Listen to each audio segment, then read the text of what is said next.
And those qualities, most importantly, are a mental toughness and a find a way mindset. And I know and believe that on our roster and in our organization, we have everything we need this year to get where we need to go. I was probably like 85% sure I was going to tie. But, I found a different way, a different purpose, just doing it for Junior, doing it for Amani, my daughter. They bring me joy, they put smiles on my face, so it put me in like a better emotional and mental state to come out here and play. You and Hunter both had the season-ending injuries before your careers could even start. What have you observed from him as he stepped back out on the field as well? That he's back rolling too. I know, because when we both were down over the past year, we were talking a lot about like, man, if we do all the small things right now, right, that when we get back, like it'll be seamless. Coach Betcher said you and Bryce are kind of cut from the same cloth, and you guys have been kind of pushing each other, doing a lot of preparation stuff behind the scenes. What's it been like going through all this with a fellow rookie? It's definitely great. I say he's my roommate right now in camp, man. But it's great, having someone else going through the same thing with you. We both come from great programs, and I think they just give you the extra push. Here, Indiana move. We from Indiana move. We some Indiana move. I'm an Indiana move. Touchdown, I-N-D-Y. And he lost the ball. There's a fumble. Who's got it? The officials say the Colts do. Great team win, baby. Lobs it way downfield, intercepted, coming forward and making the INT for the Colts in the back end. To see the Colts win Super Bowl. Hey, win on three. 1, 2, 3, win! So the first week of training camp is in the books. We have some takes, we have some opinions, we have kind of some updates on what's been going on at camp going into the season. Now, one of the things that kind of surprised me starting out was the Colts starting Hunter Wooler at safety. Now, I kind of understand doing that because in the last season, he was positioned to be one of the starting safeties out there. Like, he was getting a lot of starters reps. He was making a lot of plays in the joint practices, and you kind of want to see what you have in that player. Like, you don't want to go out, sometimes you don't want to go day one with a rookie when you had a guy previously that you thought could have produced at that position. Like, this isn't the same thing with CJ Allen. Like, we're not bringing back any linebackers from last season. Everybody that's getting starters reps is a new linebacker. It's different with safety because Hunter Wooler was going to be one of the starters or getting starter snaps. So I kind of get that. I think towards, probably next week and once we start getting into joint practices, we'll see a little bit more of AJ Halsey, but Hunter Wooler seems to be one of them guys. Like, it seems to be like the coaches like him. He is productive. Let's just see how time goes. Let's see how camp goes. Let's see how things go next week and how things progress in the joint practices. Another thing that is standing out and some of the reports that we're getting in the videos that we're seeing is the defense looks dominant, and you can only take that with a grain of salt at training camp right now because, for one, Alec Pierce isn't playing. They're not playing with pads on, so you can't really, fully get into the way you want to play your offense. But all in all, like, the offense doesn't look great as outside of like Tyler Warren and like Josh Downs a little bit. But as of right now during training camp, the defense is dominating. I do want to see what this offense looks like. And I don't know if he'll be back next week or maybe the week after. But within the next 2 weeks, Alec Pierce will be back out there. So I do want to see what the offense looks like, how it operates with him out there, and if the Colts will look into bringing in another wide receiver, because we have worked out Chase Claypool, which does not excite me at all. And Keenan Allen is still available in free agency for $7 million, man. Like, we have the cap space to go get Keenan Allen. I would rather have that, a reliable, good hands, great route running. He's obviously on the older type, but he is a reliable wide receiver that we could get for cheap. But I still would like to see how different the offense looks with Alec Pierce out there, not just running go routes and as the number one option.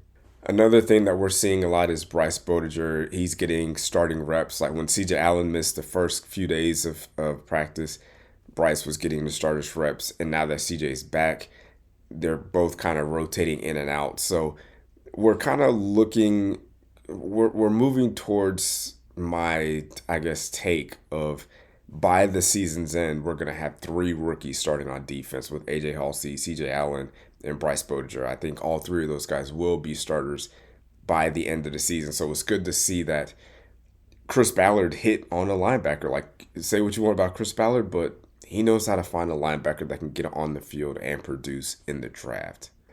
And at this point, I feel like we can put to bed the idea of Daniel Jones not being able to play like week 1. The idea of people saying, like, is Daniel Jones healthy? Is he going to be good to go? Like, he's out there, he's running full speed, throwing, no limitations.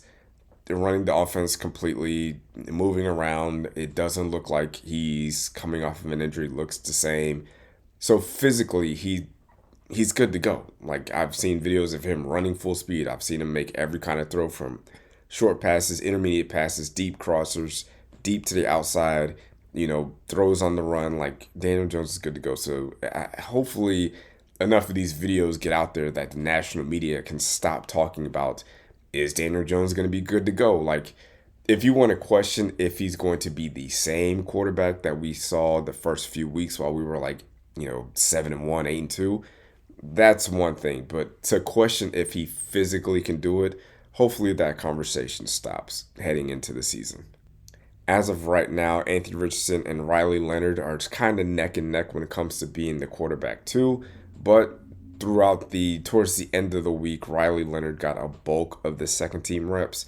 So I think that's probably the direction that the Colts want to go into, even though I think Anthony Richardson is clearly the better quarterback out of the 2.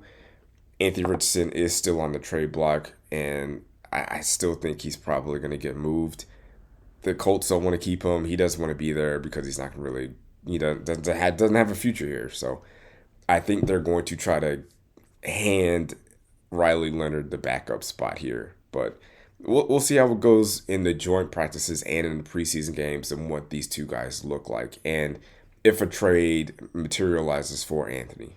And just to go back to the defensive side of the ball, this secondary has the opportunity to be the best secondary in Colts history. Like, on paper, it arguably already is. We have an all-pro cornerback in Charvarius Ward. We have an all-pro cornerback in Sauce Gardner. We have a Pro Bowl safety in Cam Bynum.